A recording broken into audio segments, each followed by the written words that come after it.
Yo, what's going on, guys? Dark here, back in the video. I have a Halo 3 video guy for you guys. It's a Team Slayer gameplay, or not Team Slayer, rather this Halo 3 playlist on MCC. I've been playing a lot of Halo 3 recently. I've been playing a lot of Halo 3, Halo Reach, and this Halo 5 free-for-all. And this game was it was a pretty solid game. I was just really getting warmed back up in Halo 3, and I felt like this game was like, it felt like I was back in the day again just playing. I felt like my shot was pretty much on point the entire time. And this game, I'm not gonna lie, I carried my team to this victory. I haven't got this many kills on like a Team Slayer in Halo 3 in a while, but this is a pretty solid gameplay, and it's a good video. I feel like if you're gonna play Halo 3 backwards compatible, or if you never really played Halo 3 that much back in the day, and you're gonna get back into it when they make it backwards compatible, I feel like this is a good video to watch on this kind of my tips and tricks for playing Halo 3, and that's kind of how I played this game. And I'll be breaking out what I'm doing in the game and my decision making. So right here, I see the guy lifts back. That was kind of a mistake by him. I don't know really what he was doing. This isn't the most high-ranked gameplay. I got a bloodshot in that guy for the second. And if you guys don't know what a bloodshot is, it's like when you shoot someone but no damage, or with a sniper at least, and then no damage happens. It's mostly connection-based. Right there, I get to kill. See, there's a guy L2 right there, so I nade there. And L2's that little dip on the left side. Kind of line up my sniper shot on that guy. He's kind of just not even shaping, just walking backwards. So right here, I'm just always listening. I'm not even calling out this game, but I'm just always listening for my teammates and seeing what they're doing, and I'm playing around them. So I got sniped in the back there. I put down the bubble shield just in case he sniped me again. And if you guys didn't know, the bubble shield animation, the second you press X, it doesn't even have to be down on the ground, but it will put an invisible shield up around you, actually, before the thing's even up. So that's why I put it down there. So I'm just putting shots right now. The BR in this game is not as effective as the other BR, or the BR in Halo 5 rather. It's hit scan versus projectile. In Halo 3's projectile BR does not have great range, which I think is perfect. So right here, I'm just pushing, kind of seeing if anyone's flanking our base. I see my teammates kind of taking damage above me. There's really not much I could do for him at this point. The guy obviously knows I'm under him on the radar. So right here, I'm just going to play angles, like see how he's going to play me. I'm trying to nade. I suspect I got him weak with that second nade, or I suspect that I would get him weak with that second nade. So I immediately charged. And I think I naded my teammate there on accident. That was my bad. But I'm just kind of pushing with him, seeing what he's doing. I'm trying to shoot that guy on their sniper. But the thing is, if I were to commit to that gunfight, I already knew I would have lost. And that kind of comes with time and playing the game. Like, you kind of know, like, if you're shielded at a certain point, you're really not going to do that much in a gunfight. Especially because Halo 3, I feel like it's definitely a lot easier to aim than most Halo games, or at least in kind of like battles like that. I feel like mid-range is pretty easy to aim in this game, but close up, I feel like you kind of get faked out a little bit more, because the strafing is not like the most amazing thing in Halo 3. I feel like it's a good balance, but it's not like Halo 5 strafing where people could really juke you out hard. So right here, kind of spawn on my teammates. We're down by 2 in this game. At this point, we should just try getting them off of top center. Narrows is a very power position oriented map in my opinion. I feel like top center, if your team controls top center and a sniper, as you see right there, he's trying to snipe us off spawn, and the enemy team spawns a man cannon, it's easy pickings from there.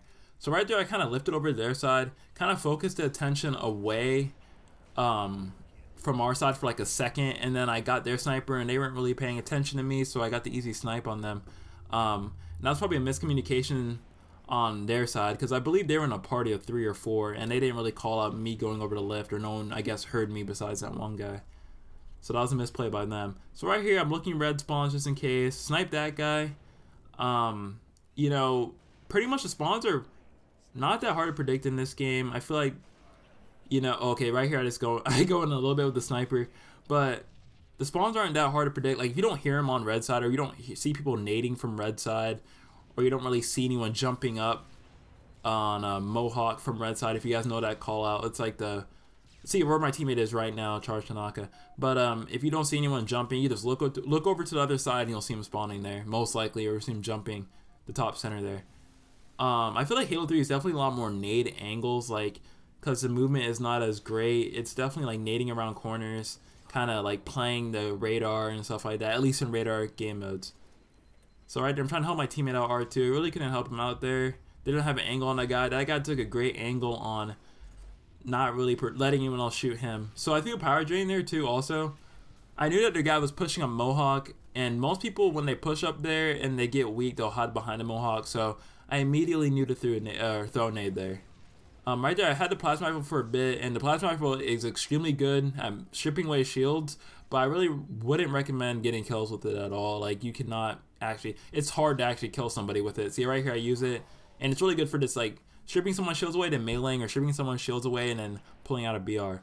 So this game, I've been doing actually a lot of, like, cleanup for my team and stuff like that. I'm not going to say, like, oh, they were bad players. I feel like I had good teammates this game. I was just cleaning up a lot of kills. So I immediately off spawn always nade R1 and L2. I just naturally do that because, you know, it's such a common spot for people to push. And if people aren't pushing there, you know, it's going to prevent them from pushing to begin with. And the faster you keep them back in their base, or the more pressure you put on them to make them sit back in their base, I feel like the better. And it's to keep them off top center. So right here, I kind of see two of my teammates top center. So I'm, like I said before, I'm just nading over there, over to their lobby area. Just trying to keep the pressure on back of their base. I see that this guy, I don't know where he's at. I believe he was bottom center, but I think he's like on the bottom part of the map. But I still think he's like around here somewhere. I don't know. But I see my snipers up. And sniper is the most important power weapon in my opinion on this map. Rockets are great and all, but sniper I feel like is made for this map. It's such long sight lines. You can really hold people in their spawn. And right here, that was a big choke by me. I don't know why I thought that guy was going to go right. That was honestly such an easy kill for me. So I lost the sniper right there. That was a big misplay by me. I see there's two guys there. Kind of make one weak with the nade. Team shot off my teammate right there. This guy's just standing up there, just shooting in lobby. I don't know what he's doing. But right here, I have a good team shot with my teammates. That guy got destroyed. But right now I'm just trying to stay alive, put as many shots as I can. I pretty much know I'm going to die at that point. Like, I thought I was going to die 100%, but my teammate came in clutch and team shot it with me. And that's the thing about Halo 3. Like, I feel like on Narrows, if you guys want to push, you have to push together in a 2 or 3 man group. And my teammate is on their side of the map right now. I think he was on a flank or getting OS or something. But he allowed me to spawn here in blue. So at this point, like, the game's pretty much over, but that push right there, that my teammates and I did, I feel like that was a really good embodiment of what to do in Halo 3. Narrows, you want to push as a team into the base. Pushing top center into the base by yourself, solo, you'll probably die every single time, but that was a good game by me right there, 28. I forgot what I went like exactly. I think 28 and 8 this game. But I hope you guys enjoyed the Halo 3 gameplay. I do love Halo 3. Halo 3 videos are so cool. Halo 3 videos got me into making Halo videos, to be honest. Like, this game is, in my opinion, it's so good. It's like it's obviously in my mind it's like perfect, but obviously at the same time it's not perfect. But I hope you guys enjoyed that video. I'm out. If you guys want to see more Halo 3 videos, leave a comment down below. I'm out. Peace.